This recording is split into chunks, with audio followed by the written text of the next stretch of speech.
Todos, é um prazer aí a presença de todos vocês. Rapidamente aqui vou falar um pouco do nosso objetivo da noite de hoje, tá? Bom, primeiro me apresentando, eu sou Rodrigo Mariano, sou conselheiro do Corecon, né, do Conselho Regional de Economia de São Paulo, e integrante da diretoria do Sindicato dos Economistas do Estado de São Paulo. E hoje eu vou fazer a moderação aí da fala do Guilherme, tá? Bom, este evento aqui é um evento conjunto do Conselho Regional de Economia de São Paulo e do Sindicato dos Economistas do Estado de São Paulo, e faz parte aí das comemorações, né, pelo Dia do Economista, que é comemorado na próxima quinta-feira, dia 13 de agosto. Né? Então, a gente preparou aí, o Corecon preparou uma série de palestras, né, onde, inclusive, nosso colega, o conselheiro Haroldo, já teve também a oportunidade aí de participar moderando.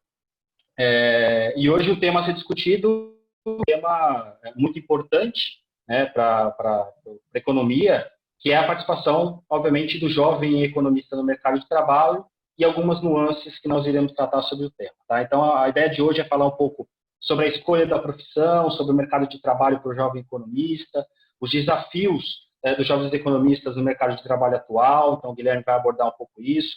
A atuação do jovem economista diante dos desafios econômicos atuais que nós temos, a busca, né, pelo crescimento econômico e desenvolvimento econômico. Então, qual é a relevância, a importância do jovem economista também participar desse debate, né? Vamos falar também um pouco sobre a situação econômica atual brasileira e o papel do jovem economista nessas discussões econômicas e sociais, e como que o jovem economista pode contribuir, de certa forma, para a resolução de diversos problemas estruturais da economia. Tá? Então, eu quero agradecer aí a presença de todos vocês, em especial a presença dos conselheiros do Corecon, dos diretores do Sindecom, agradecer a presença já notei aí alguns coordenadores de curso de economia, dos estudantes, principalmente do curso de economia também, agradecer, e agradecer a presença aí de todos os economistas nessa noite de hoje. Então, para falar do tema de hoje, nós teremos o Guilherme, o economista Guilherme Guitz, fazendo um pouco da apresentação do Guilherme. O Guilherme é sócio da FFA Consultoria Econômica e Pesquisa. O Guilherme é graduado em Economia pela Universidade de Vila Velha, no Espírito Santo, especializado em Pesquisa de Mercado pela FIP e USP, e atualmente é consultor econômico da Federação do Comércio do Estado de São Paulo e da FEComércio do Estado da Bahia. Boa noite, Guilherme. Tudo bem com você? Boa noite, Rodrigo. Novamente é um prazer falar com vocês aqui. Faço meus cumprimentos aos diretores do Sindecom, do Corecon, ao Luiz Bassi, ao Pedro Afonso, os nossos queridos Gilson. Estou vendo aqui a Fernanda, parceira de longa data. Você, Rodrigo Mariano, Haroldo. Sempre um prazer estar aqui. Eu acho que estou vendo aí a iniciativa do Corecon de fazer esse ciclo de palestras nesse mês de agosto. Eu acho que o Haroldo, alguém comentou, quer dizer que quando a gente estava em tempos normais, era difícil a gente juntar 30 pessoas numa sala, né? 25 alunos querendo participar. E agora a gente está vendo, eu estou vendo aqui, quase 40 pessoas interessadas nessa noite de terça-feira. Então, para mim é uma honra, eu acho que participar aqui com vários alunos, ex-alunos do curso de economia, falar na verdade, rezar para os convertidos é mais difícil, mas parabenizar, né, o Corecon por essa iniciativa. Eu acho que é importante ter esse bate-papo com os economistas para a gente destacar a importância, ainda mais agora nesse momento de pandemia, que a gente está vendo o papel essencial da economia nos noticiários do dia a dia. A gente precisa fomentar e incentivar que os alunos entrem nesse curso tão importante para poder continuar esse trabalho tão importante que é a profissão do economista. Muito legal, Guilherme. Bom, o Guilherme preparou um roteiro aí e me deixou a responsabilidade aqui de fazer um bate-bola com ele, né? Então, ele tem aí um roteiro a ser seguido, mas o roteiro dele é respostas a algumas perguntas que trazem aí uma discussão sobre o tema do jovem economista no mercado de trabalho. Então, Guilherme, para começar aqui, então, o nosso bate-papo aí, vamos começar pelo começo, né? Já que o tema é tratar aí do jovem economista no mercado de trabalho. Conta um pouco para nós aí como foi, né, o início de tudo, desde a sua escolha aí para ser economista. Então, conta para a gente um pouco em que momento que você decidiu ser economista e o que te motivou para essa decisão. Vamos lá, Rodrigo. Antes disso aqui, eu quero já incentivar todo mundo, aos alunos de economia, principalmente que eles são mais interessados, né, na profissão, e queria que eles também fizessem as perguntas já logo agora, para a gente ir incentivando as pessoas para a gente ter uma interação nessa noite. Mas vamos lá, um jovem ali quase indo para um período um pouco mais velho, né? Estou com 35 anos, então comecei a faculdade em 2004. Lá em 2002 que eu comecei a pensar, né? No ensino médio a gente pensa no que vai fazer. A grande questão é que eu estava em casa, né, com meu pai economista e irmão economista. Então já veio um pouco de família isso, né? Meu pai do mercado financeiro, com distribuição de valores imobiliários, com empresa, trabalhou no Rio de Janeiro, aqui em São Paulo, e meu irmão trabalhou na área pública, na Secretaria da Fazenda. Então eu tive os dois viés, né, de tanto público e privado. E eu acho que aí não teve muita saída, né? Eu acho que vai um pouco de família, de sangue nisso. Eu digo que, e também nesse momento, né, de 2002, 2003, a gente passou por um processo político e econômico que a minha forma de pensar, sendo muito curioso, como eu sou, e observador, então eu queria entender todos aqueles movimentos, né? A gente passou ali por uma desvalorização cambial muito forte no final dos anos 90. A gente teve uma troca aí presidencial, juros lá em cima para conter esse aumento do câmbio. Tivemos aí uma nova retomada da economia, com ganho de commodities, a economia mundial explodindo. Nós tivemos a economia do Sudeste Asiático, do México, nos anos 80, ou dos anos 90, da Rússia, vários períodos turbulentos ali. Então, tudo isso foi me fazendo interessar pela economia, entender por que os juros estão tão elevados, por que o câmbio está tão elevado, por que nossa moeda deprecia. Óbvio que agora eu uso os termos porque eu estou mais ligado ao dia a dia da economia, mas naquela época sempre olhava, ué, por que o mundo não está crescendo, está tendo problema? Por que a nossa moeda está desvalorizando tanto? Por que eu estou indo, vou fazer uma viagem e eu pago mais caro? Por que aqui no Brasil tem muita gente ainda na linha de pobreza? Como é que a gente pode fazer distribuição de renda, etc. e tal?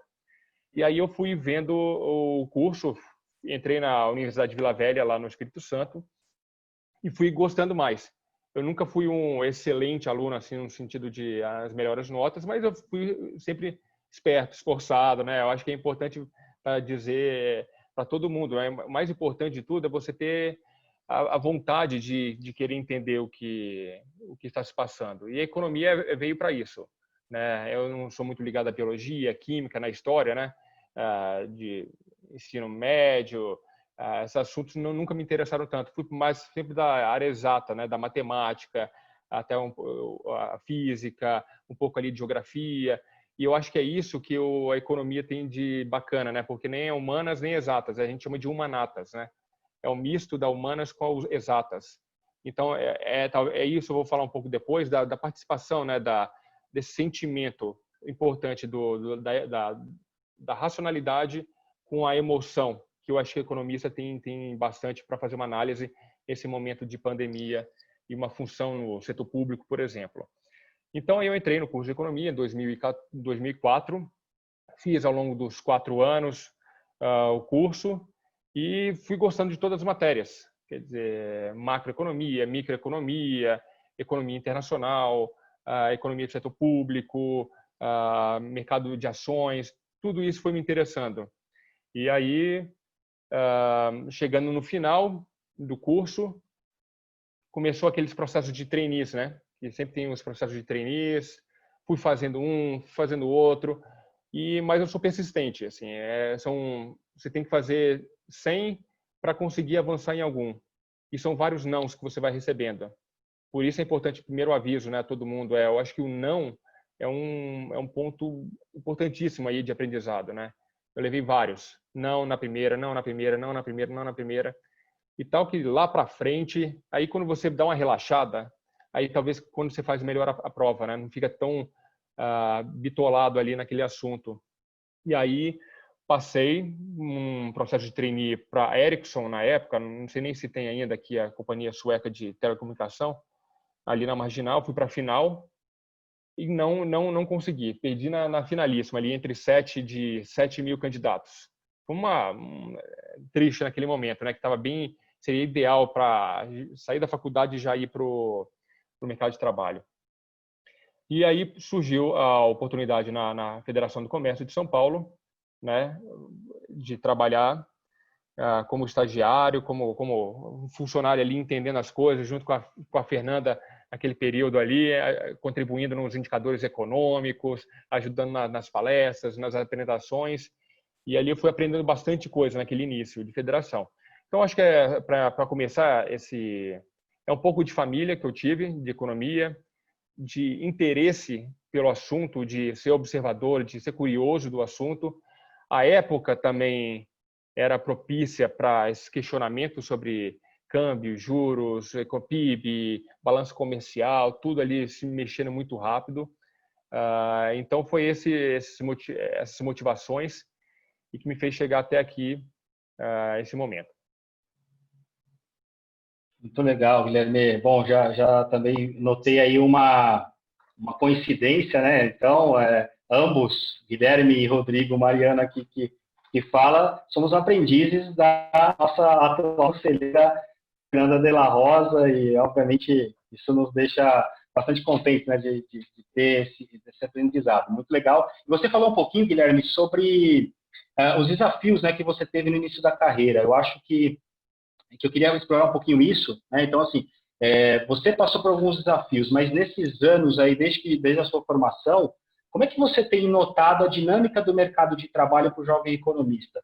Os desafios dos dias de hoje são os mesmos que você enfrentou aí há 15 anos atrás, há 10 anos atrás? Como que você vê essa dinâmica da evolução do mercado de trabalho para o jovem economista? Os entraves, as dificuldades no trainee, no estágio, são as mesmas? Como é que você vê isso hoje aí, essa dinâmica da entrada do economista, né, do jovem economista, do recém-formado no mercado de trabalho? Rodrigo, eu acho que mudou um pouco a forma de pensar em relação ao emprego, né? Eu acho com as crises que a gente teve de 2009, de 2015, 2016 e agora com a pandemia, viu-se uma economia muito debilitada, muito desemprego, e eu acho que abriu espaço para o empreendedorismo, né? Então, muitas formas, né, de saída de faculdade é montar o seu próprio negócio, ter o seu horário flexível, trabalhar mais perto de casa, ter uma qualidade de vida um pouco melhor. Eu acho que isso mudou, né, sob essa perspectiva. Mas no trabalho em si, as coisas são bastante similares. Assim, na minha época, foi o seguinte: chegava lá, tinha toda a demanda, né, de indicadores econômicos, pesquisas, entrevistas. E assim, eu saí de uma faculdade, nunca tinha dado uma entrevista, nunca tinha feito uma apresentação. Só que aí tem aqueles dois perfis. Ou você encara o desafio, ou você recua, né? E muita gente recua com medo. E o medo de errar, aí que é o grande problema. O errar faz parte do aprendizado. Se você não errar, você não aprende. Eu acho que é muito fundamental, muito mais fundamental você errar do que você ficar acertando sem saber de alguns erros que podem ter cometidos e que é um grande aprendizado. Então, eu lembro muito de uma entrevista que eu acho que é uma das primeiras, para o portal Terra, sobre questão tributária. Eu não sabia, eu ficava com muito medo de responder, não sabia o que eu falar. Então, a jornalista perguntava e eu não sabia direito, eu gaguejava. Era o início daquilo. A Fernanda me colocou nas palestras também, me deu essa oportunidade. Você coloca a palestra mesmo para 5, 10 pessoas na Fiesp, próprio na FEComércio, ali aquele desenvolvimento era muito precário naquela época, mas eu tinha o desafio, eu queria encarar. Então, está muito mais na percepção de encarar o desafio do que desistir. E eu acho que isso vale para hoje também. O que eu vejo no mercado de trabalho é muita gente desistindo antes de tentar, né? E percebendo muito a opinião do outro como a última opinião. E não, pode ser um comentário negativo ou positivo, mas você tem que ouvir a pessoa e agregar isso de alguma forma para você. Olha, a apresentação não foi boa, você gaguejou. Olha, tudo bem, na próxima eu vou me esforçar. O gaguejar é o quê? É insegurança do assunto, insegurança da resposta do público. Eu ao longo dos últimos 10 anos, sempre tive a preocupação, né? Porque os meus parceiros de trabalho sempre foram mais velhos, sempre tiveram uma experiência. E quando você vai para uma televisão, por exemplo, dar entrevista, você com essa cara de jovem e colocando uma federação do comércio por trás, me passou muita insegurança durante muito tempo. Porque você tem que passar ali uma imagem de credibilidade, de confiança, e às vezes você tem que estar com o assunto, às vezes não, sempre você está com o assunto à ponta da língua. Se você gaguejar, a pessoa que está do outro lado já percebe, é muito jovem, já chega já com um preconceito de jovem, né? Que ele é imaturo, que não sabe, não tem conhecimento. Então, o trabalho é muito longo, não é um trabalho de 1, 2 meses, é um trabalho de anos, que eu acho que hoje eu cheguei a conquistar de uma forma mais prazerosa, né? Dou uma entrevista com uma tranquilidade, faço apresentações, estou aqui no Zoom falando com vocês, mas no início tudo isso era um entrave. Então, o que eu vejo hoje no mercado de trabalho, eu acho que eu dou uma dica para todo mundo, né? Aceite-se no desafio, né? Faça uma apresentação, não tenho condição, faça um estudo sobre o mercado do comércio varejista, não sei onde pesquisar, vai, debruce, fique ali dias e dias tentando e errando, pergunte às pessoas. Eu vejo muito hoje, Rodrigo, apesar de parece muito óbvio que eu estou falando, tá? Que a pessoa tem que se desafiar, tem que buscar as coisas. Mas na hora que você vê, hoje as pessoas estão muito receptivas, estão esperando as coisas acontecerem, passarem as informações para ela, tudo mastigado, para que ela faça a coisa. E se tiver uma coisa ali que ela não tem a informação, ela não faz esse movimento de, olha, eu posso pensar por aqui, eu posso pensar por ali, eu posso pesquisar aqui. Não, ela quer receber tudo mastigado, e não é por aí. Daí a gente vê o destaque dos alunos. Você, como professor, imagino que devem saber disso, né? No final da aula, sempre tem aquele aluno que questiona mais, pergunta, olha, professor, por que disso que você falou isso? Por que você falou daquilo? Eu acho que podemos ir nessa linha, sabe, Rodrigo, de questionar sempre, de questionar, ser observador, de buscar. Eu acho que isso está faltando bastante no mercado de trabalho hoje. Muito bom, Guilherme. Você deu um bom apanhado aí dos desafios atuais, né, do mercado de trabalho para o jovem economista, e a gente atuando aí, recebendo, né, principalmente os jovens aí no mercado de trabalho, a gente nota esses desafios aí que eles precisam enfrentar, e vem enfrentando aí com uma formação aí que as ciências econômicas, né, que é uma ciência social aplicada aí, nos possibilita, dado vários conhecimentos que nós adquirimos aí na universidade. Mas eu queria agora provocar um pouco contigo o seguinte ponto, né? Você falou então um pouquinho dos seus desafios lá quando você se formou. Então a gente está olhando, tendo uma visão de certa forma do passado. O passado não muito longo, né? Afinal você é um jovem economista ainda, mas é um passado, né? Então os desafios que você enfrentou lá na sua formação. Você falou um pouco do desafio atual, né, do jovem economista.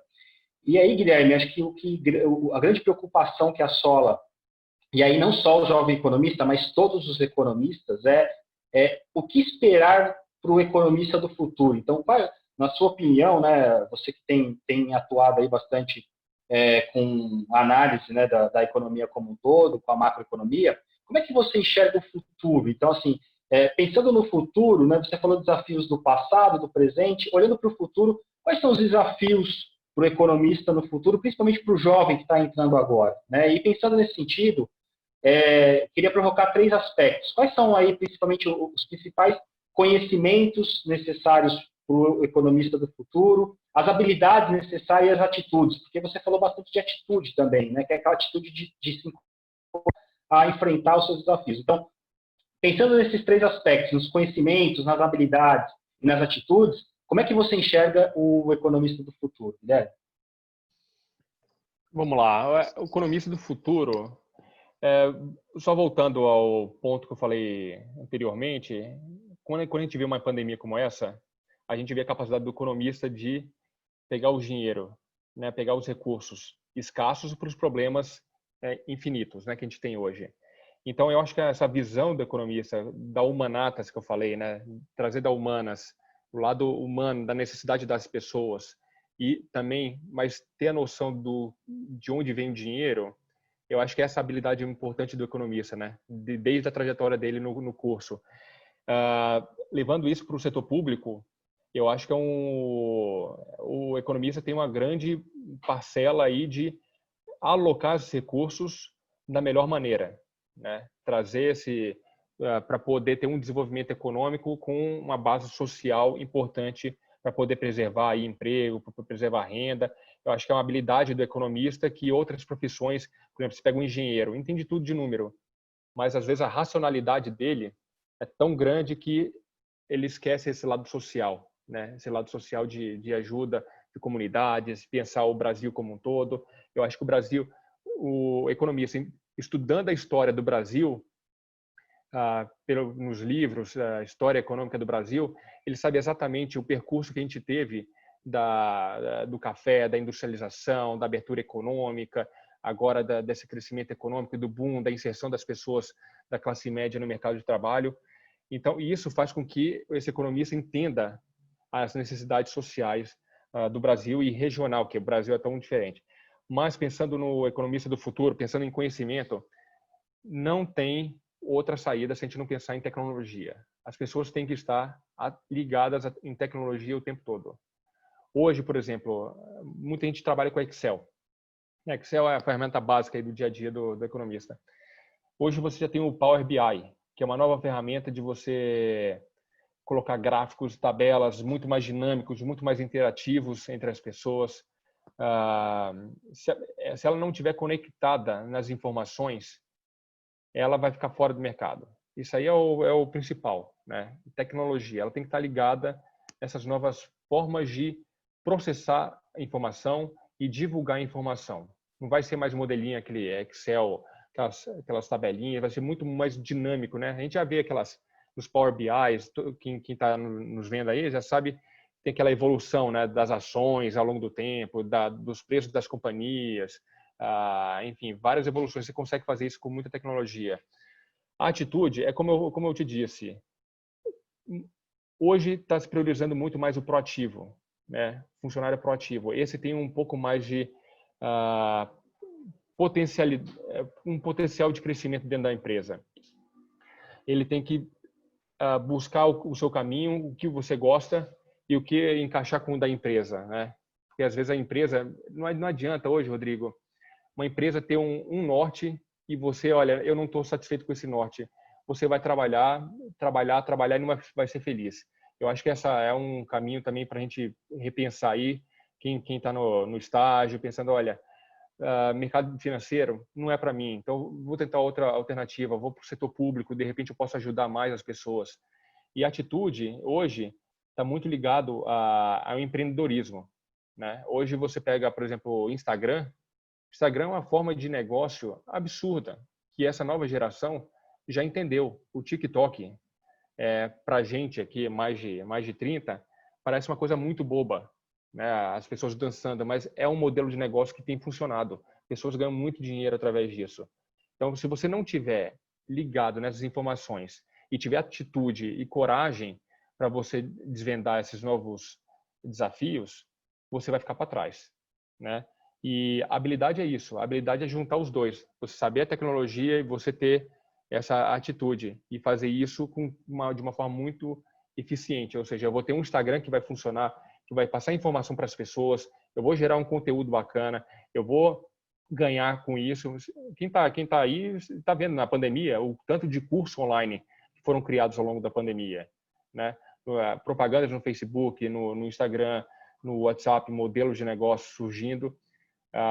Então, esse futuro vai estar ligado à tecnologia. Quem estiver fora de tecnologia vai estar fora do mercado. E não adianta querer ir contra a corrente, contra a maré. Você só vai perder, só vai reclamar do mundo, só vai dizer que as coisas não estão funcionando para você. E esse é o vitimismo que eu não gosto. Particularmente, eu não gosto. Aquele que reclama, mas o mundo não me dá oportunidade. Mas será que eu estou buscando essa oportunidade? Às vezes a oportunidade passa na nossa frente, como apareceu para mim na FEComércio, apareceu na minha frente, eu fui lá e peguei. Mas eu conheço, tenho casos que teve uma oportunidade similar, muito parecida, e a pessoa não pegou. Então, assim, as pessoas que estão aí estudando economia, fiquem atentos às oportunidades. As oportunidades aparecem. E se você não tiver na hora certa, no momento certo, você pode perder essa oportunidade. E está sempre ligado ao LinkedIn, com interação. Tem o seu aluno, né, o Rodrigo, o Hugo, que eu tive a oportunidade de fazer uma palestra lá para a Uninove. Hoje, no LinkedIn, ele tem uma interação comigo lá, pergunta sobre as coisas, pergunta sobre economia. Quando eu dou uma entrevista, ele pergunta: ô, Guilherme, como é que está achando do varejo aí para o final do ano? E o câmbio, para onde vai? Onde que eu acho essa informação? Então, eu acho que ele é um exemplo que eu uso sempre para os mais próximos, de exemplo de que se destaca, né? Se tiver oportunidade, a gente sabe as pessoas com quem a gente pode contar. Então, mais nessa linha, Rodrigo. Tecnologia, atitude, ser proativo e ter essa habilidade de contornar as coisas. Engolir sapo, todo mundo vai engolir o tempo todo. Não adianta chegar num trabalho e falar assim: eu não engulo sapo, eu sou muito autossuficiente. Eu vou chegar em casa, eu não sou de engolir sapo. Eu vou para casa, prefiro demitir. Eu engulo sapo desde quando eu começo a faculdade até hoje eu engulo sapo. E as pessoas têm que aprender isso, que o mundo não é tão cor-de-rosa. Você tem desafios e você tem que encarar e saber o seu lugar, o momento ali que você pode agir, pode responder, e tem aqueles momentos que você tem que engolir como forma de aceitar alguma coisa, mas faz parte do mercado de trabalho. E é isso que me preocupa um pouco para esses jovens.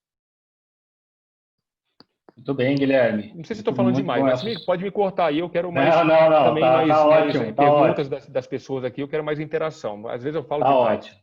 Daqui a pouco eu já, mas aqui uns minutinhos a gente já vai aqui para as perguntas aqui dos colegas, né? Mas eu queria fazer um link aqui com a oportunidade que você falou da FEComércio. Você expressou aí que você abraçou essa oportunidade, e vale ressaltar que, né, então, atualmente, você é o assessor econômico de um dos principais setores da atividade econômica, né, que é o comércio, né? Um setor com um grande número de empregos gerados, de impostos recolhidos, que tem desempenhado bem aí ao longo dos últimos anos, né, no Brasil, ao longo dos últimos 20 anos, aí tem sido um setor que tem contribuído bastante aí para a economia brasileira. Então, eu queria que você fizesse um link agora, Guilherme, disso mesmo. Assim, como é que foi a evolução desse trabalho aí dentro de uma entidade relacionada ao comércio, fazendo um paralelo aí com o seu desenvolvimento como jovem economista? E aí eu queria que você abordasse um pouco, né, o comércio mesmo, a sua atuação no comércio. Como foi conhecer, né, entrar ali numa entidade, né, na federação, que traz aí um conhecimento muito amplo do comércio, como é que você conseguiu aplicar esses seus conhecimentos, essas suas habilidades, essa sua atitude de encarar aí a economia de frente? Como é que foi a casadinha aí do comércio com o Guilherme proativo aí, um recém-formado economista? Então, Rodrigo, você e a Fernanda conhecem muito bem a FEComércio e quando eu entrei lá, eu entrei completamente cru, né? A gente sai da faculdade sem ali na teoria e a prática é muito diferente. E a FEComércio foi uma pós-graduação, diria quase um mestrado para mim de aprendizado, né? As pessoas que tem ali, né, Fernanda, de conselhos, de reuniões que a gente tem com pessoas importantes, de bate-papo que a gente vai tendo e principalmente de indicadores econômicos, né? A Federação do Comércio, ela é referência aí de indicadores econômicos, de confiança do consumidor, endividamento das famílias, vendas do varejo, confiança do empresário, índice de preços. E o interessante, Rodrigo, aqui eu fui buscando todas as informações, né? Então, você não tem um dia a dia normal. Você não senta ali como um mercado financeiro. Olha, estou olhando a ação da Vale, estou olhando a ação da Petrobras, ou estou no setor público, eu sou de uma área da saúde, então eu tenho que imaginar ali onde que eu vou realocar recursos, vou trabalhar com a gestão de pessoas, etc. e tal. Ali aquele dia a dia bem massivo, né? O meu não. Um dia eu estou falando sobre confiança do consumidor, daqui a pouco eu estou falando sobre vendas do Dia dos Pais, daqui a pouco sai um dado de crédito, daqui a pouco sai um dado do PIB, algumas coisas sobre o mercado agrícola, como é que estão as commodities lá fora. Então, essa questão tão interativa que é a economia, e a FEComércio propiciou isso, né, de uma forma que dá uma liberdade incrível para quem trabalha lá. e quem trabalha lá, todo mundo reconhece a liberdade, é um paraíso para um economista. É um paraíso. Porque a gente tem acesso às informações e às pessoas, né? Então, mas, porém, eu vi muita gente, exatamente como eu falei, teve essa oportunidade e não pegou, né? Pessoas próximas, pessoas hoje que têm convívio comigo, que eu vi que não aproveitaram dessa forma. E aí foi esse desafio, né? Porque eu jovem, querendo aprender, aprendi com muita gente, só que chegou uma hora que você sempre tem uma desconfiança de mim mesmo, né? Ali fala assim, cara, eu sou muito jovem, e o que eu vou falar na reunião? Será que eles vão aceitar? Aí você vai numa reunião, aquele pessoal de 45, 50, 60 anos, com muita experiência, ali você fala e eles olham com uma cara aniquiladora pra gente. Muitos fazem isso. E é triste, porque assim, tem muita gente que não aceita, né, ouvir do jovem. Então, a gente sente, eu senti bastante isso, muita gente que menospreza o jovem, ao invés de incluí-lo na conversa. Até hoje, participo de uma determinada reunião que, quando eu fiz uma pergunta, algumas pessoas já olham torto para mim e respondem de uma forma bem ríspida, sem querer ter uma interatividade. Mas hoje, eu já avancei, então hoje eu estou mais maduro. Eu falo assim, olha, deixa ele sofrer com seus sentimentos, que eu vou seguir o meu caminho, que é o mais importante do aprendizado. Se a pessoa não quis responder de uma forma agradável, não tem importância, eu vou buscar outra forma para ter essa informação. Então, acho que é isso na federação que me trouxe muita alegria, que foi muita informação, muito conhecimento e esse acesso às pessoas. Então, eu tive acesso aos secretários de finanças, tive acesso ao Delfim Neto, tive acesso aos ministros. Então, essa conectividade é que me trouxe muito conhecimento. Então, às vezes a pessoa me vê assim no LinkedIn e fala assim, nossa, ele pode ter estudado numa faculdade incrível, ele é um gênio. Olha, eu sou como qualquer um. Eu falo, se eu conseguir, todo mundo tem capacidade. Eu não fui um aluno nota 10, eu fui um aluno mediano, eu não tive pós-graduação, eu fico vendo algumas palestra ou webinário que eu participo, eu fico assim, hoje eu nem ligo mais. Eu sou formado pela UVV de Vila Velha e tenho aí uma especialidade em pesquisa. E eu vejo alguns outros nos currículos desse tamanho, não sei o que lá, eu falo assim, caramba, né? Eu não tenho esse currículo todo, mas eu aprendi muito na vida que não é currículo que ganha conversa, né? Você tem que ter conhecimento e humildade. E aí eu fui aprendendo, né? Com esses, você vai vendo as pessoas tentando crescer para cima de você. E eu acho que a FEComércio é uma escola política de economia, de saber lidar com as pessoas, saber se portar numa reunião, saber respeitar o outro, saber o momento da sua fala. E eu acho que é isso que as pessoas mais jovens têm que aprender, né? De saber o momento de tudo. Tudo tem o seu momento. Se não foi naquele momento, quer dizer, se não me der a voz naquele momento, mas estão me dando agora. Então, mas foi importante para eu ter aprendido essa fase aí de crescimento pessoal, das pessoas tentando me empurrar para baixo, mas eu não deixei. Muito bem, Guilherme. Bom, agora a gente queria saber um pouquinho de vocês sobre o setor de comércio, né? Você, como eu comentei, você é assessor econômico aí da FEComércio de São Paulo e também da FEComércio da Bahia. E aí demonstrou aí que foi um período longo de desafios aí desde a sua entrada até hoje, mas conseguiu êxito aí na sua carreira e agora atua aí no setor de comércio, que é um setor pujante da economia. Fala um pouquinho para a gente como é que você visualiza aí o comércio hoje no cenário econômico brasileiro e já emenda também com a provocação aí, né, de como você tem analisado a situação econômica atual do Brasil aí de modo geral. Então, tem 1h30 aí? Tem, né? Tem mais umas 5 horas aí. O Hélio libera para a gente. Não, tentar ser sucinto aqui. Economia, né? O problema que a gente passou enquanto o mundo estava crescendo na década passada aí 3,5%, a gente teve uma baita crise de 7% em 2015, 2016. A gente começou a respirar em 2018, 2019 e agora vem essa pandemia de traços inéditos, né?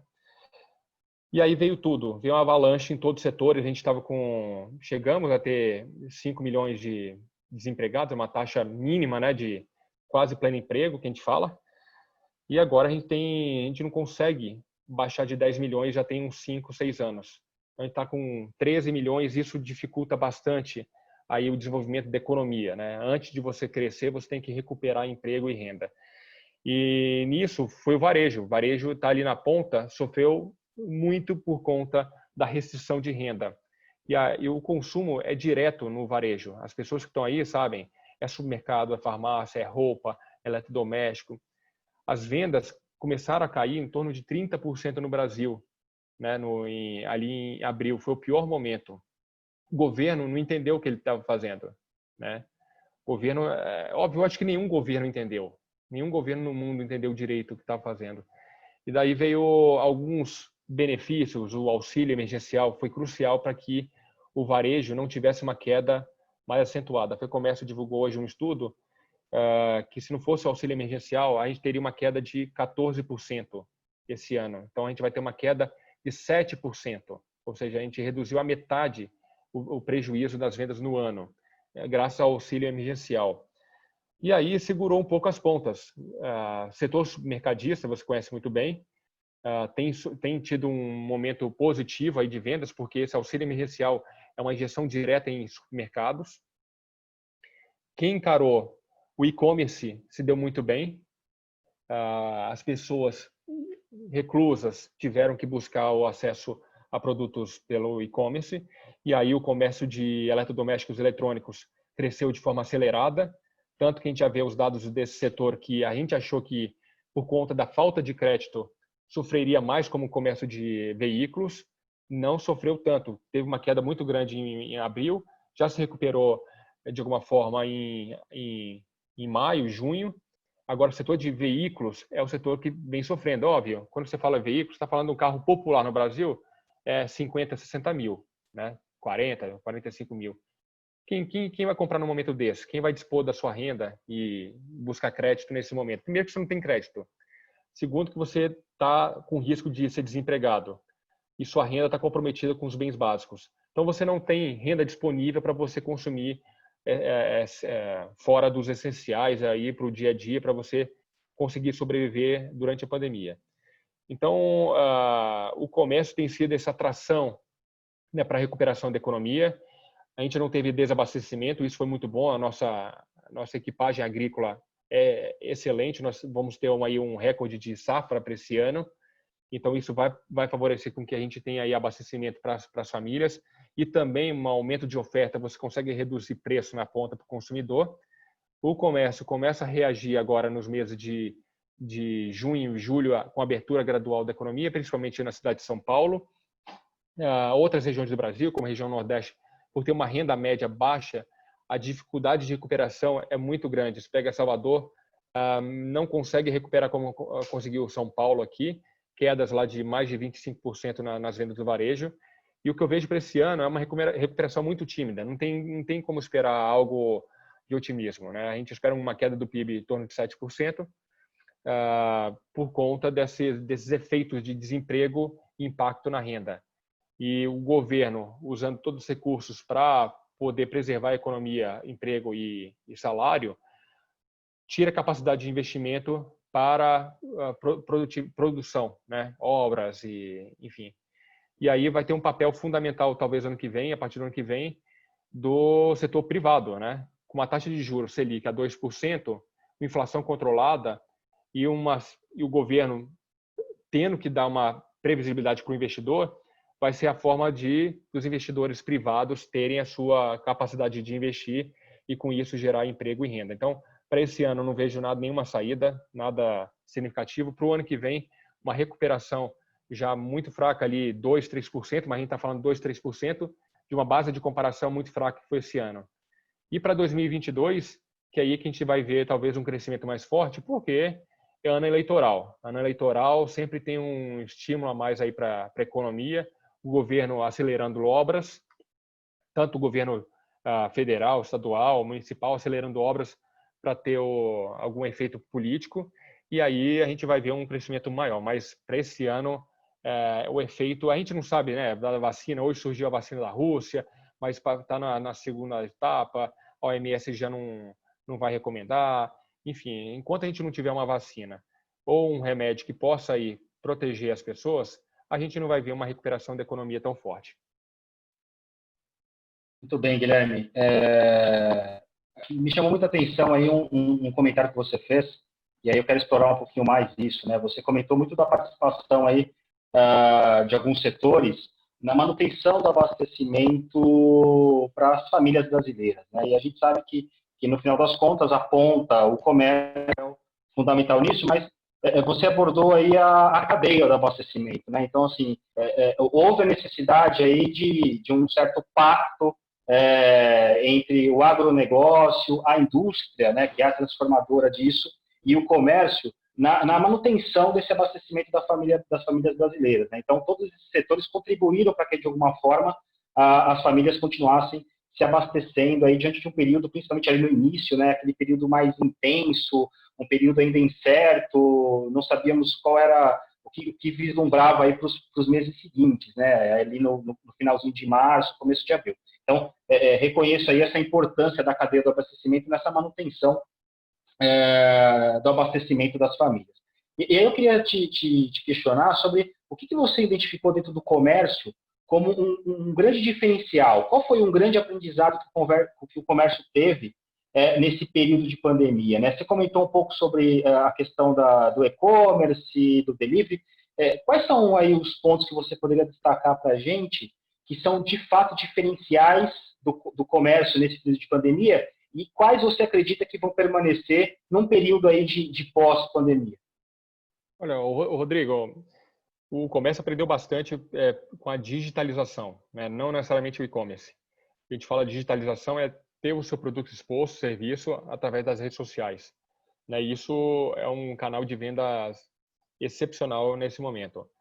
E quando a gente fala em pesquisa, todo mundo que está aqui nos ouvindo, são 70 pessoas, sabe que na hora que você vai pesquisar, de repente, artigos para festa infantil, academia, alguma coisa, você não vai mais no Google, você vai no Instagram. No Instagram você tem lá todas as informações, né? Horário, atendimento, DM, você fala muito mais direto. Você não precisa entrar no site da empresa, você vai direto no Instagram e a pessoa já te responde. Então, essa rapidez de informação é o que vai trazer esse benefício para o varejista. E ele descobriu um novo mercado, né? Por exemplo, vamos pegar uma loja de rua, uma 25 de março.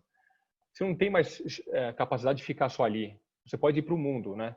E o e-commerce, a gente vai abordar isso em alguns assuntos da FEComércio depois, dessa questão de logística. O Brasil está investindo em logística, seja ferroviária, seja rodoviária, transporte aéreo, para a gente poder estimular novas empresas, não somente os Correios, para poder prover esses produtos e chegar mais rápido, não somente na região sudeste, né? O grande problema hoje, Rodrigo, que a gente aprendeu, é que a nossa logística é muito ruim. A gente tem um produto aqui em São Paulo, por exemplo. Se eu peço alguma coisa no Netshoes, por exemplo, chega em 2 dias para mim.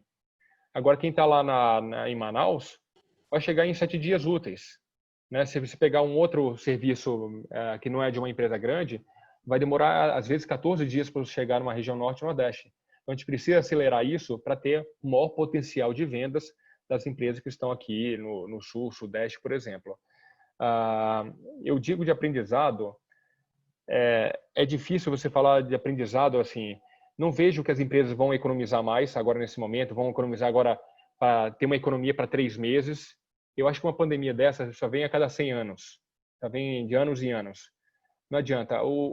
A gente vai sempre viver com aquele inconsistente. Olha, teve uma chuva, ninguém vai lembrar da chuva, né, de março, de fevereiro em São Paulo, que a chuva que alagou as duas marginais, né, inundou ali o CEAGESP. Eu acho que ninguém lembra, diante dessa pandemia, ninguém lembra do problema que a gente teve. A CEAGESP ficou fechada quase uma semana. É esse o problema que a gente tem, né? O problema semanal, que a gente perdeu vendas. É um problema que teve um assalto na minha loja, então perdi 30% do meu produto. Esse é o inesperado para o varejo. Não são 3 meses. Eu acho que a gente não vai viver uma pandemia como essa nos próximos anos. Então, eu acho que essa questão de economia que as pessoas vão fazer, não acredito que seja verdade. Vai haver a digitalização. E o que eu vejo muito, Rodrigo, é um problema grande é que os empresários estão se estruturando bem, estão se informando bastante, estão aumentando o seu conhecimento, mas quem está na ponta com o consumidor é o funcionário. E essa intermediação é que está falha. Então não adianta eu saber tudo de finanças, eu saber de fluxo de caixa, eu saber de logística, eu saber de quando meu fornecedor vai me entregar, eu saber do determinado produto. Se o lojista ali na hora, ele não souber qual é a marca do produto, não saber qual é a qualidade, qual é o preço, se tem ou não no estoque, se ele pode entregar na casa. Então isso tudo é um diferencial que a gente vai ver que a gente está, enfim, oferecendo aos empresários para que ele aprenda que ele não pode reter a informação em si. Ele tem que passar essa informação para o comércio ter toda a cadeia. Como você falou aí, né? A agricultura, a indústria de transformação, o comércio, o varejista na ponta. Se você não tiver uma cadeia linear ali funcionando como uma roda girando perfeita, as coisas não acontecem. E na loja é a mesma coisa do varejo.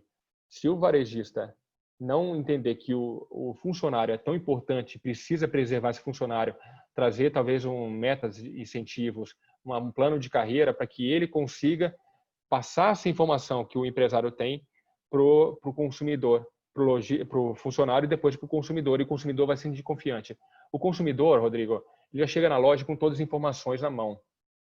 Ele vai numa loja de eletrodoméstico, vamos supor, uma fast shop, ele sabe exatamente qual é o tamanho da televisão, qual é os recursos, se é Smart TV, se tem Netflix, se tem Amazon Prime, se tem YouTube, quanto de internet que tem. Ele já chega lá, qual o preço? Você consegue baratear? Não tem mais eu não sei qual o preço. A competitividade no varejo tornou algo muito mais objetivo e rápido. Por isso, talvez a gente não vai ter tantas lojas grandes para o futuro, né? A gente vai ver muito mais lojas customizadas, rápidas, showrooms, para a pessoa simplesmente ir ali, olhar o produto e o produto vai ser entregue na sua casa depois. Ou seja, ele vai na loja, só que ele vai comprar pela internet. Essa vai ser uma tendência do varejo daqui para frente. Então, é isso que a gente está vendo de diferença. Não tem muito aprendizado. Aprendizado é otimização do varejo, né? Você trabalhar mais com menos aí para poder aumentar os seus ganhos, porque a gente sabe, Rodrigo, tributo, roubo, aluguel, os custos no varejo, você conhece bem também, são gigantescos. Então, para ele começar o mês, ele vai ter que já ali, algum varejista, por exemplo, na rua menos popular, já tem que vender ali pelo menos 20 mil só nos primeiros dias para poder pagar o básico, né? Então, essas metas são complicadas num custo do Brasil bastante elevado. Espero aí, com reforma tributária, que a gente consiga reduzir um pouco esse custo para os empresários. Muito bem, Guilherme. Você aí na sua fala, bom, já estão aí com 40, quase 50 minutos aí da fala, e eu tenho notado aí, e aí faz parte da minha próxima pergunta, né? A gente discute muito que você tem aí uma visão do copo meio cheio e copo meio vazio, né? E eu sinto aqui nas suas falas aqui um olhar muito do copo meio cheio, né? E aí, nesse sentido, Guilherme, queria que você falasse um pouquinho aí, diante desse cenário e das oportunidades futuras, né? Quais são as oportunidades que você vislumbra aí para os jovens economistas, né? Diante desses desafios todos que você colocou, diante dessa mudança aí que nós teremos aí para um futuro de algumas realidades vivenciadas atualmente que seguirão. Então, como é que você, quais são as oportunidades que você destacaria diante de tantos desafios econômicos atuais e das principais discussões que nós estamos vivendo hoje do ponto de vista econômico e social? Como é que você vê para o economista aí a porta, a janela de oportunidade aí para o futuro? A oportunidade está na internet. A gente está crescendo muito esse acesso. O varejo físico, por exemplo, nunca vai deixar de existir, ter sua importância. Ele tem sua parcela de 95% de todas as vendas de varejo. O e-commerce ele participa com 5%, mas ele vem crescendo. Eu acho que a tendência do Brasil é chegar próximo a 10, 12% do e-commerce. E eu acho que, até aproveitando um pouco a pergunta da Graça, né, ela perguntou sugestão para mulheres microempresárias em época de pandemia. Eu acho que é um momento, quem espera muito acaba perdendo a oportunidade, como eu falei, né? cavalo passa selado uma vez, né? Se você não subir, vai passar um outro todo desgovernado, todo bagunçado. Então, você tem que aproveitar agora que os custos estão baixos. Na hora que você vai no... Quanto de placa de aluga se você não vê na rua? Agora você pode ir lá, olha, quanto é que é o aluguel aí? Você me dá a carência de 3 meses para fazer alguma reforma? O custo do dinheiro, você pega o Pronamp, por exemplo, é um custo baixo para você captar recursos para investir. Então, o Pronamp tem uma taxa de juros de 3,5% ao ano, né? Só que a empresa precisa estar aí, existir durante pelo menos um ano, né? Ter o faturamento, aí você vai ter o 30% do seu faturamento, mas são formas de investir. Eu acho que o custo de oportunidade agora para investir é extremamente importante, até mesmo para o momento de recuperação. Porque vamos lembrar da Bolsa de Valores, né? Em março, abril, aquela circuit break caiu, foi a 63 mil pontos a Bolsa, aí todo mundo com medo, não sabia se entrava, blá, blá, blá. E de repente começou a subir novamente, porque a clareza foi melhorando, aí foi ampliando a clareza do cenário futuro. Não que a gente soubesse das coisas, mas pelo menos, olha, não sabia que seria tão ruim assim, mas a gente pode ir por esse caminho, usar máscara, usar álcool gel, as pessoas podem circular dessa forma. Apesar desse cenário, a gente tinha um pouco mais de previsibilidade. A economia, aí a bolsa foi melhorando. Aí muitos perguntam para mim, será que eu entro na bolsa? Olha, o pior, imagino que tenha passado. Só que se vai esperar um momento muito claro da economia, já com as empresas já faturando muito mais, com todos os consumidores na rua de novo, aí você perdeu o momento. O preço da ação já foi lá em cima, né? Então, às vezes é o momento de você arriscar. E o momento que eu estou vendo vai haver uma recuperação ligeira no que vem. Os consumidores devem voltar aí a consumir, porque vai haver investimento em emprego, em renda, o consumo das famílias vai voltando aos poucos, essa abertura da economia vai fazer com que as famílias também voltem a ter um incentivo de gasto com auxílio emergencial, com o 13º agora no fim de ano. E quem tiver a oportunidade de investir agora no seu próprio negócio, estou falando somente, pode ser em casa, né? Ter em casa ali de repente, olha, eu sou bom em vender tal produto, eu sou bom em fazer tal serviço. É uma oportunidade incrível. Eu acho que esperar sempre você perde a oportunidade. E a economia sempre está crescendo. Você tem que pensar num ciclo longo prazo. Você não pode pensar em economia, em investimento em 2, 3 meses, senão você não vive. É igual bolsa. Se você olhar a bolsa todo dia, você morre. Você morre ali de um ataque cardíaco, de problema de estômago, de uma gastrite, de tão nervoso que você vai ficando, que não, a bolsa subiu, eu ganhei R$100, hoje eu perdi 50, amanhã eu vou ganhar. Isso, para quem é investidor, isso você não pode levar em consideração, você tem que pensar em longo prazo. Em longo prazo, é investimento sólido, muito pé no chão, que eu falo para os empresários, pé no chão, porque se você fizer o trabalho direito, você souber vender, ter um produto bom, ter uma comunicação boa, a chance de dar errado, mesmo num momento de pandemia, ela é difícil. Agora, não adianta o vitimismo. Você faz uma comunicação ruim, tem um produto ruim e você não sabe gerenciar o seu negócio, não vai ser uma pandemia que vai ser o problema, vai ser você. E aí vai depender muito da autoanálise das pessoas, mas não espere, invista. Muito bem, Guilherme. Bom, esse é um cenário que é desafiador aí não só para economista, mas para qualquer pessoa que queira aí empreender, né? A gente sabe das dificuldades aí que o Brasil tem, problemas estruturais, inclusive, que emperram aí esse desenvolvimento econômico maior. E aí acho que, como uma próxima pergunta, eu queria que você explorasse um pouquinho, na sua opinião, né? Obviamente, qual que você acha que é o papel do jovem economista para o Brasil atravessar esses desafios que nós temos, essas questões estruturais, os problemas estruturais que assolam muito a economia brasileira.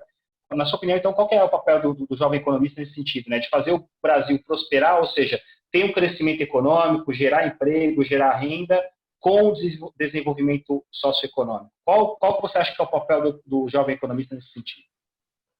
Do jovem, eu acho que não só economista, né? Mas porque a economia é tão ampla a área, né? Economia, setor público, privado, e no privado você tem N áreas, mas eu diria a capacidade, como eu falei, né? A capacidade do economista de interpretar o ambiente econômico ela é única em relação às outras, sei lá, profissões que eu vejo, né? Eu tenho amigos contadores, amigos administradores, engenheiros, e você vê que o economista tem uma análise diferente. Eu acho que esse é o papel do economista nesse sentido de pensar e ajudar, né? E que a gente aprende as finanças de empresa, questão de custo, fluxo de caixa, logística. Eu acho que a capacidade de você entrar nas empresas e agora ajudar nesse momento de pandemia e retomada, entender com indicadores econômicos, interpretá-los, né? Eu acho que isso também é extremamente importante. Porque você pega o número, o índice de confiança do consumidor, e a Fernanda conhece bem o endividamento das famílias também.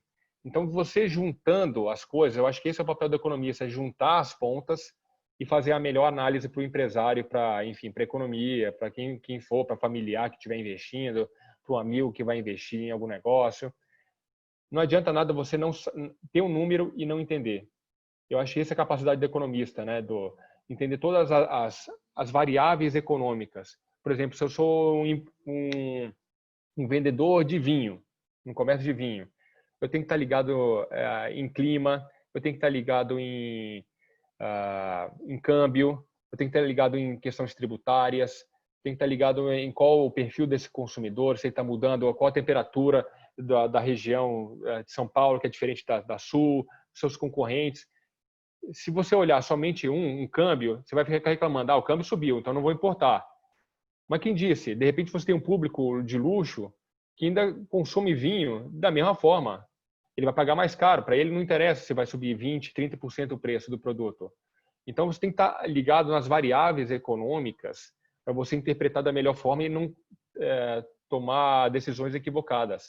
O que eu vejo é que as pessoas só olham uma ou outra variável, não olham um todo. E o economista tem que olhar um pouco mais. O economista tem que olhar o todo, né? Não é somente olhar os dados negativos e interpretá-los. Como você falou, né? Olha o meio copo cheio, né? De um lado sempre otimista, porque quem está mais tempo, né? Estuda a história do mundo, a história econômica do Brasil, a gente vive ciclos de alta, ciclos de queda. A gente teve a década perdida, a gente teve a crise do petróleo, a gente teve depois a abertura econômica, depois a gente teve o Plano Real, que trouxe de uma inflação absurda de um dígito. Então, mas a gente sempre passou pelas crises. A gente passou pela crise de 2002, a gente passou pela crise de 2008, a gente passou pela crise de 2015. Estamos todos aqui.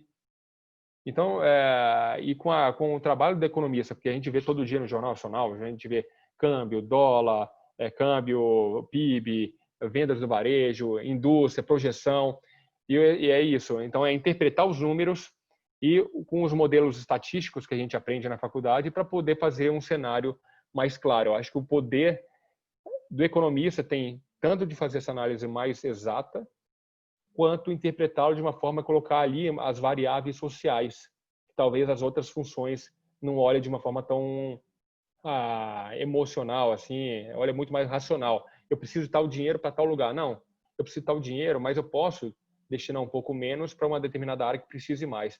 E essa percepção humana do economista que eu acho que tem um diferencial para essa análise que a gente está fazendo no momento pós-pandemia.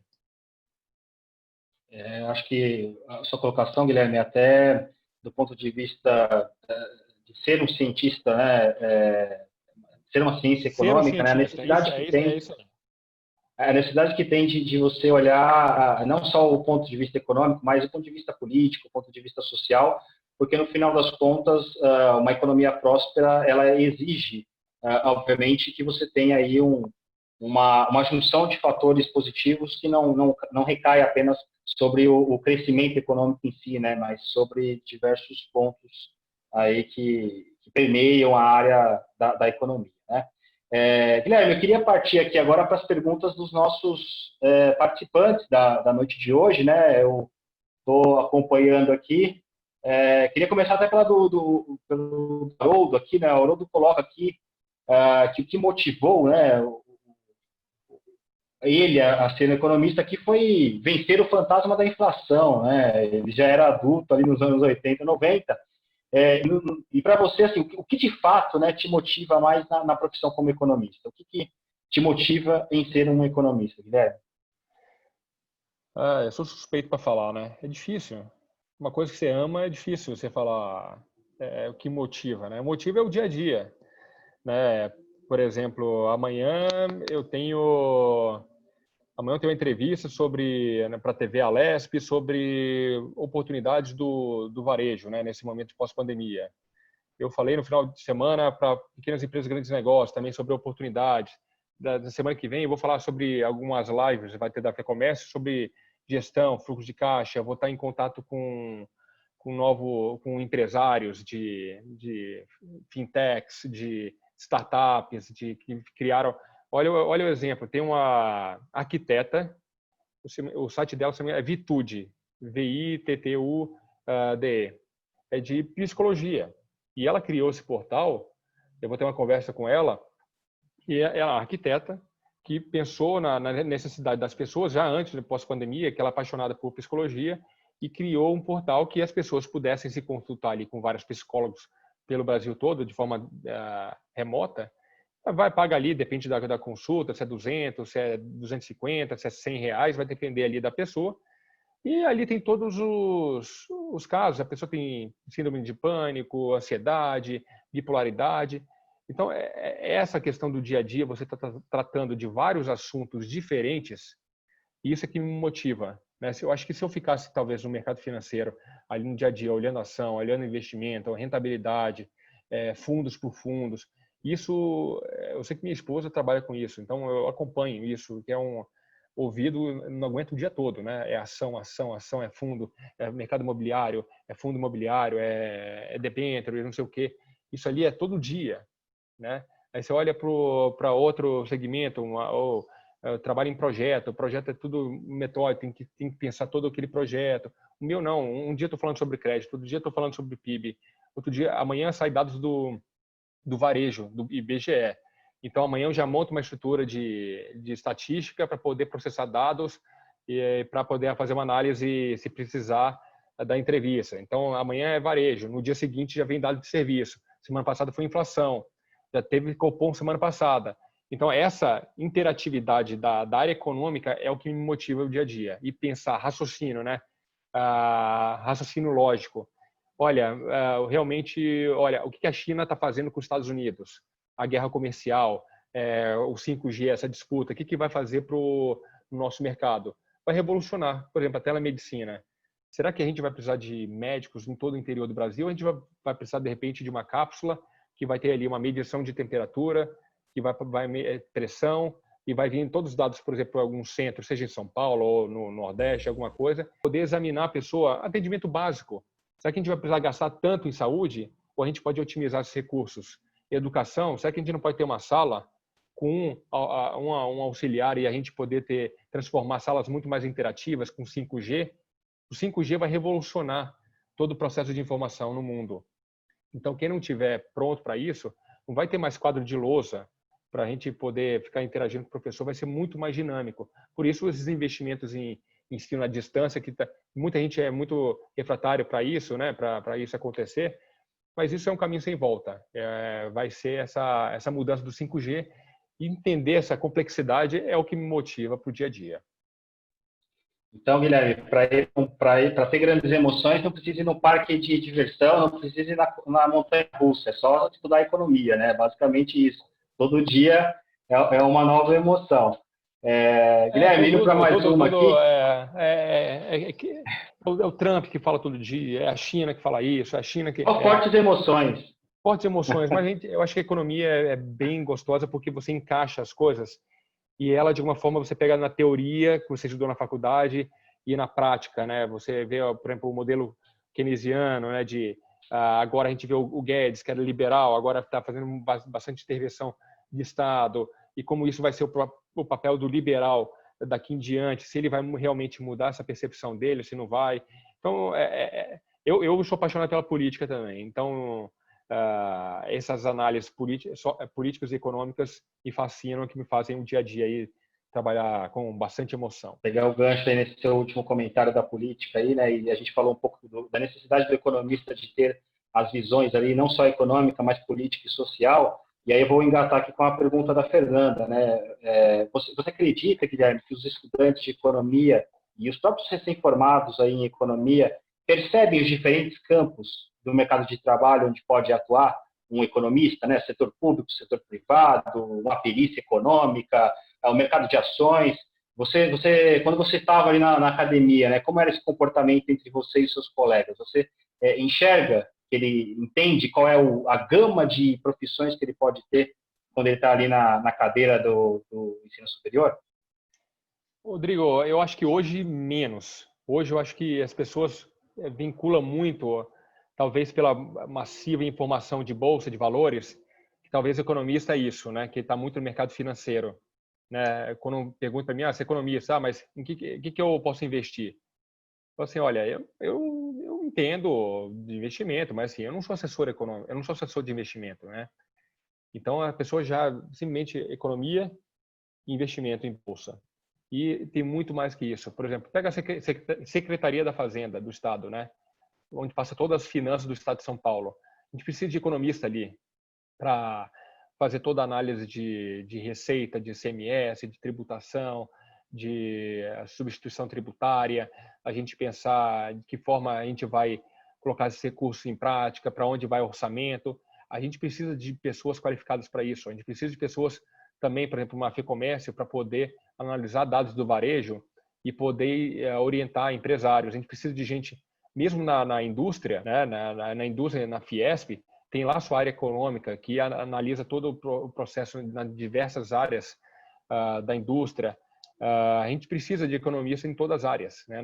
Tanto na agricultura, de fazer projeção, de olhar o câmbio. O economista é uma peça ali importante, intermediária, que vai dar um norte, sempre dá um norte.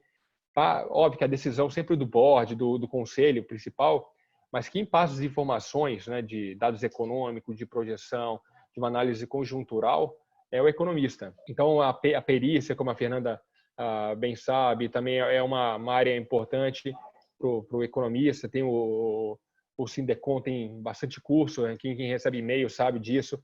Então, assim, é uma área muito vasta, Rodrigo. Não tem como dizer qual é, se há melhor, se há pior, mas assim, a área existe e tem importância para a economia como um todo. Então, o economista é o que vai dar a engrenagem ali para as pessoas pensarem e tomarem suas decisões. Muito legal, Guilherme, que até para contribuir aí, você deixou claro que o mercado é amplo, né? E de fato, a atuação do economista é um mercado muito amplo de trabalho, você tem todos os espectros aí, seja na iniciativa privada, no setor público, como empreendedor. Então, há sim uma gama de atuações aí em que podemos atuar. Isso acho que é um diferencial bem importante aí dessa nossa formação, né? Haja vista que nós passamos aí por alguns conhecimentos multidisciplinares, né? Área de exatas, área de humanas. Então, isso contribui bastante para a nossa formação e para uma atuação um pouco mais ampla, tá? Indo aí para mais... Vou fazer aqui a dobradinha de duas perguntas, Guilherme. Pensando aí, né, no cenário futuro, né, onde eu tenho aí uma evolução da relação dívida-PIB aí crescendo, somado aí ao futuro ainda incerto com relação aos auxílios, né, emergenciais.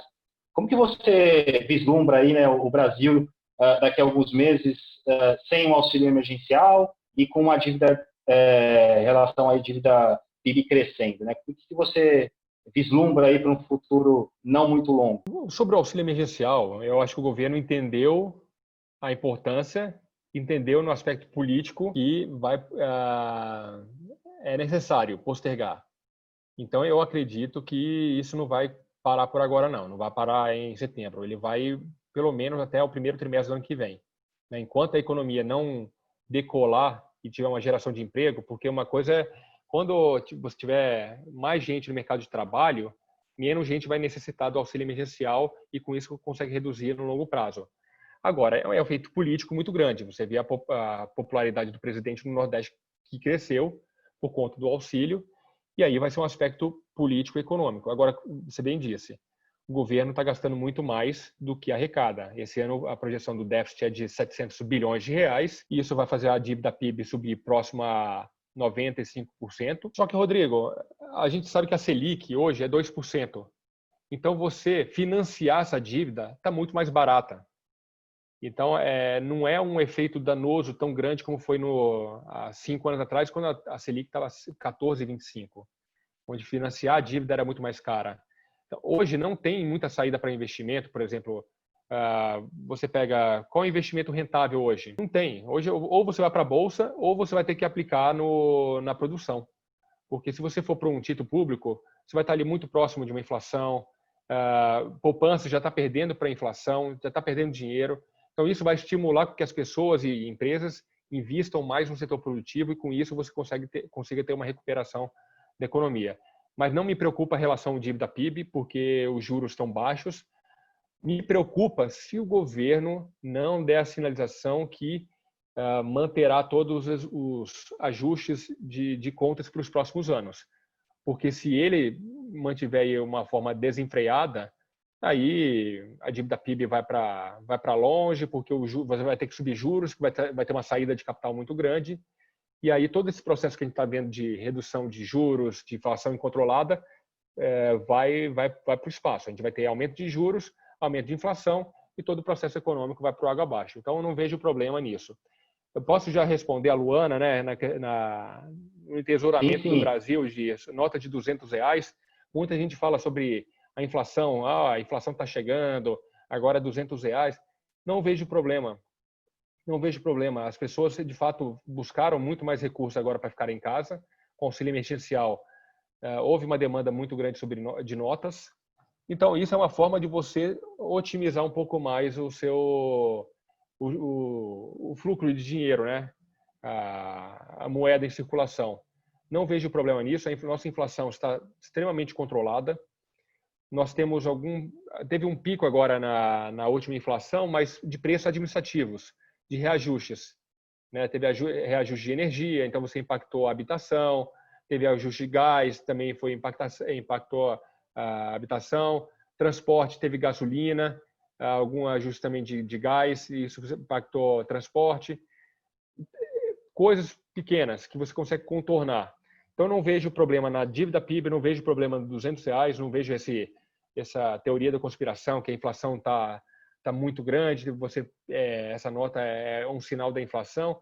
Não vejo problema para isso. Muito bem, Guilherme. Bom, olhando aqui, essas são as perguntas. Eu queria agora, Guilherme, abrir aqui a palavra. A gente está caminhando aqui para o final, Guilherme. Eu queria aqui abrir a palavra aos nossos conselheiros aqui presentes. E pela ordem, obviamente, né, como um bom cavalheiro, eu vou passar primeiro aqui a palavra para a nossa conselheira Fernanda Della Rosa, tá? Falar um pouquinho aí para a gente, já que aqui está, né, dar um oi para a gente aí. E se tiver alguma pergunta, pode endereçar ao Guilherme. Eu até aproveito para parabenizar a Fernanda, que semana passada fez um bate-papo aí com o Odilon. Ficou bem bacana, apesar de eu ter uma diferença de pensamento do Odilon, mas foi uma conversa bastante produtiva. Parabéns, Fernanda. Obrigada. Guilherme, primeiro, um prazer enorme te ver. A gente trabalhou juntos aí tantos anos e eu até escrevi aí que tanto você como o Rodrigo, que chegaram como estagiários, né? Eu era gerente da assessoria econômica, percebi em vocês logo de início uma garra, uma paixão pela profissão, e é muito gostoso trabalhar com pessoas que estão alinhadas, que gostam do que fazem, né? E realmente eu tive esse prazer, né, de trabalhar com vocês, de assistir também como vocês evoluíram, né? Chegando como estagiários e você tendo essa ascensão, rapidamente, né? Eu me lembro bem rapidamente os locais, os trabalhos que você desempenhava ou, enfim, representação, como você falou.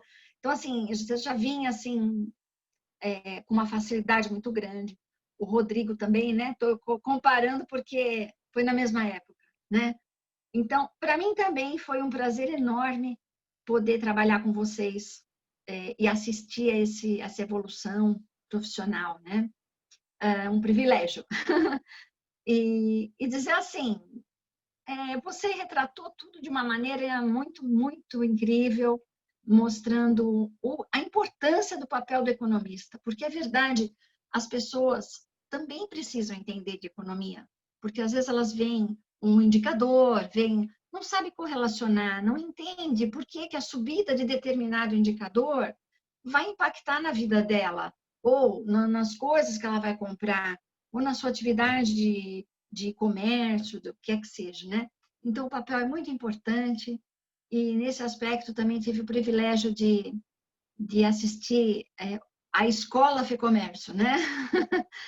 A Escola FEComércio. O FEComércio nos trouxe inúmeras experiências, né?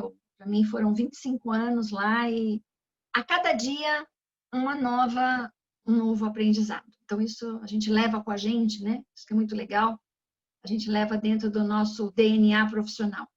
Então eu queria te parabenizar, parabéns pelo profissional que você é e sempre admirei o seu trabalho.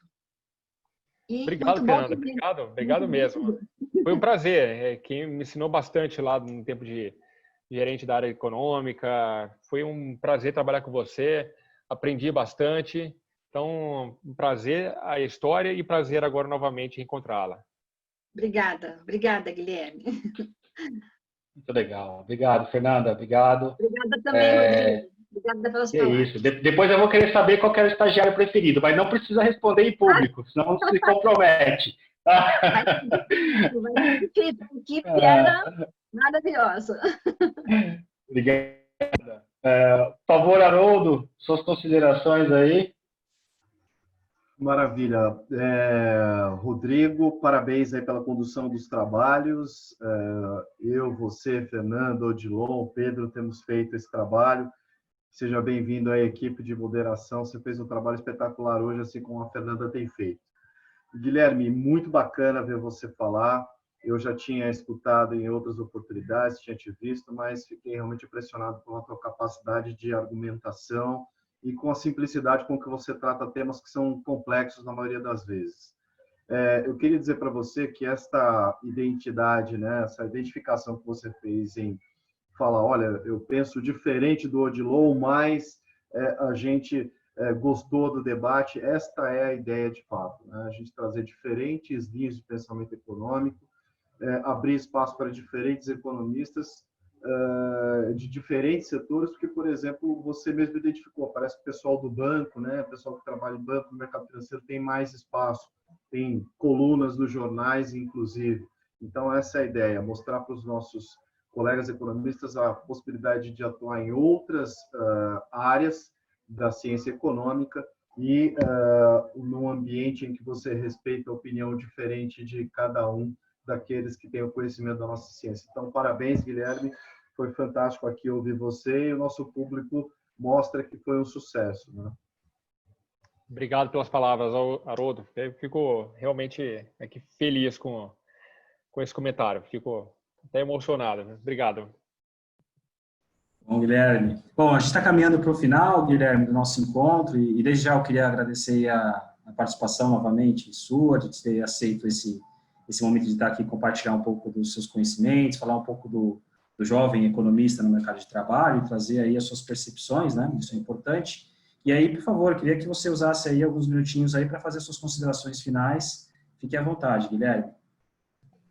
Bom, obrigado, Rodrigo, pelo espaço, ao Corecon, Sidecon, Haroldo, Fernanda, todo mundo que está participando aí até essa hora, 70 pessoas, para uma terça-feira à noite. Não é fácil conseguir manter aí esse público ativo, né? Não sei se vai ter a nota depois, que o Rodrigo vai dar um 6 para cada um aí, né, Rodrigo? Mas eu fico feliz de ter pelo menos esse público. Vários alunos que eu tive o prazer de conhecer, na palestra na Uninove lá com o Rodrigo. E dizer o seguinte, nesse mês do economista, eu consegui, óbvio que eu tive algumas oportunidades e tive algumas oportunidades muito boas na vida. E eu consegui aproveitar. Mas eu aproveitei, mas eu poderia ter uma outra oportunidade de viver de uma forma muito mais tranquila. E não. Eu tive privilégios e esse privilégio não me fez uma pessoa diferente. Eu busquei o que eu quis como profissão, como economista. Gosto muito do que eu faço. Eu acho que se eu conseguir chegar aqui até hoje, óbvio que teve ajuda de pessoas, ajuda de todo mundo. A gente tem que ser muito grato às pessoas que nos ensinam, né? A gente nunca é autossuficiente nas informações. Sou grato muito aos meus sócios e economistas que trabalharam comigo. Eu passo tentar passar essa mensagem para todo mundo. Lute, ouça as pessoas mais velhas que têm uma experiência, mesmo como eu falei do Odilon, só de escutar ele, eu não concordo, mas assim, ouvir outro raciocínio, né? Para a gente não ficar bitolado numa ideia. E essa ideia do contraponto é o que te faz crescer. Você fala assim, por que ele está falando isso? Por que eu não posso argumentar de outra forma? Se eu ficar só escutando o que eu sei, eu vou ficar uma pessoa numa bolha e não vou entender o resto. E no mercado de trabalho você precisa entender tudo que é o economista que faz isso, né? Entender tudo que ele quer. Não adianta só entender o que ele acha que tem que entender. Então, passar essa mensagem de proatividade das pessoas. Eu sinto muita falta de pessoas proativas no mercado de trabalho, curiosas, questionadoras, sem medo de errar. As pessoas querem ser perfeitas. Eu errei minha vida toda. Eu errei do início até hoje. Eu erro todo dia. Eu passo uma informação às vezes errada, falo, meu Deus do céu, eu passei errado isso aqui. Eu tento corrigir de alguma forma. O erro faz você ser uma pessoa melhor. Eu nunca fui um aluno extraordinário, sempre fui um aluno médio. E o que eu quero passar às vezes as pessoas, novamente, me olham e falam assim, não, eu nunca vou conseguir chegar aqui, nunca vou ser próximo dessa pessoa. Não, eu sou como vocês, alunos. Todo mundo. Façam direito ao seu trabalho, busquem o seu ideal, busquem as suas coisas, que com perseverança, com muita calma que o mundo te empurra para baixo, mas você tem que sempre sair dessa e ir para cima.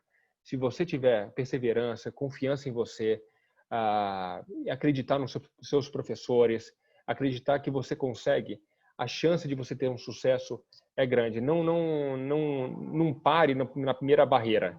No primeiro não, no segundo não, no terceiro não. Não pare. Não pare, porque se eu tivesse que parar, eu teria parado lá em 2004, 2005, nos primeiros não.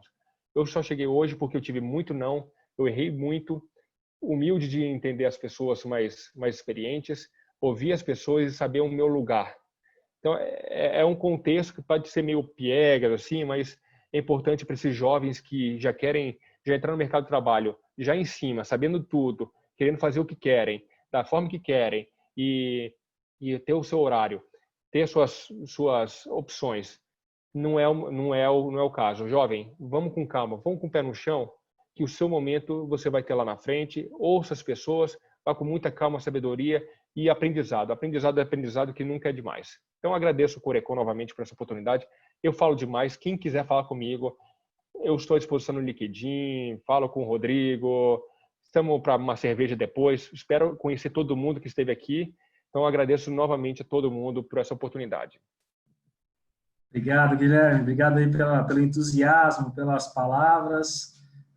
Queria aproveitar, então, o ensejo que você fez aí do discurso para os nossos ouvintes, aí, para os nossos participantes. Agradecer também a participação de cada um deles, né? Deixa eu pegar o número exato aqui. Nós temos aqui online ainda 67 pessoas. É um número expressivo aqui. O Hélio havia me comentado que pela manhã nós temos em torno de 60 pessoas, na noite em torno de 30 pessoas. Então, temos aqui um número bem expressivo, economistas, os nossos conselheiros, os alunos. Eu notei aqui também já 3 coordenadores do cursos de economia aqui de universidades aqui da cidade de São Paulo. Então, isso traz aí a relevância e importância desse momento aí de comemorações, né, pelo Dia do Economista, que o Corecon e o Sindecom juntos realizaram aí um mês de diversas palestras. Então, quero agradecer a participação de todos nessa noite, lembrando que nós temos os certificados a serem emitidos aí, né, através de um processo aí que é feito pelo e-mail, tá? Então, terei a emissão desse certificado de participação. Aproveitem, né, principalmente aí os alunos, né, que necessitam aí muitas vezes de horas complementares. Agradecer a presença dos conselheiros, né, prestigiando aí essa ação do Corecon, isso é muito importante, isso fortalece ainda mais a classe do economista e as entidades, o Corecon e o Sindecom. E, Guilherme, para finalizar aí, eu queria agradecer novamente a você, saiba que o Corecon e o Sindecom agradecem muito a sua participação e a passagem de seus conhecimentos na noite de hoje. Ok? Agradeço muito, obrigado e boa noite a todos. Tchau, tchau. Boa noite, gente. Obrigado, Guilherme. Obrigado a todos aí, viu?